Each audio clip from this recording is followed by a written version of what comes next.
ចាំទទួល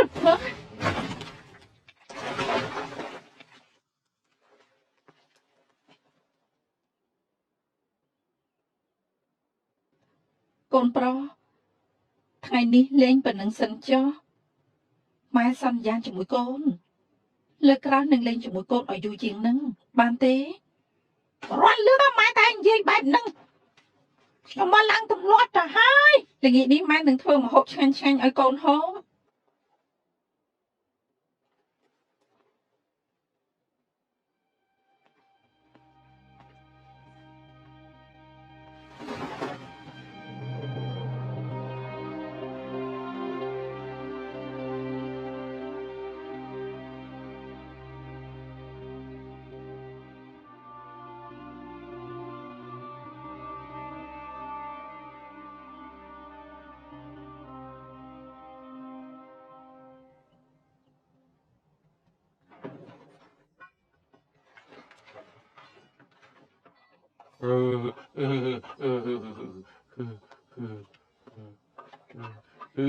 ខ្ញុំប្រាប់ពួកឯងពីនេះលោកគ្រូថៃអ៊ីឲ្យពួកឯងមកការពារមិនមែនឲ្យមកជាអាយ៉ងឡើងសម្ដែងនោះទេកុំឲ្យណាចាចេញទៅបង្កបញ្ហានៅក្រៅទីលោកស្រីទុកចិត្តចោះទីតាំងដែលខ្ញុំត្រូវខ្លោបមើលគឺខាងត្បូងយើងបណ្ណាចារត់ទៅខាងជើង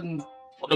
ធប្រាខ្ញុំយូរការពារខាងជើងយ៉ាងល្អបើគេរត់គេច្បាស់ទៅខាងត្បូងហើយឯងចោលប្រកាន់ខ្ញុំច្បាស់ណាស់លោកគ្រូថៃអ៊ីមកខ្ញុំប្រាប់ថាឯងពង្រឹងកតៃនឹងការងារបន្ទោសខ្ញុំក្រៅពីប្រកែប្តឹងឯងនឹងចេះធ្វើអីខ្លះជាខ្ញុំសប្បាយខ្លាំងណាស់ឯងចង់ស៊ីដបងមែនទេចូលមកខ្ញុំមិនខ្លាចឯងទេចូលមកចូលមកចូលមកចូលមកចូលមកចូលមកអេពួកឯង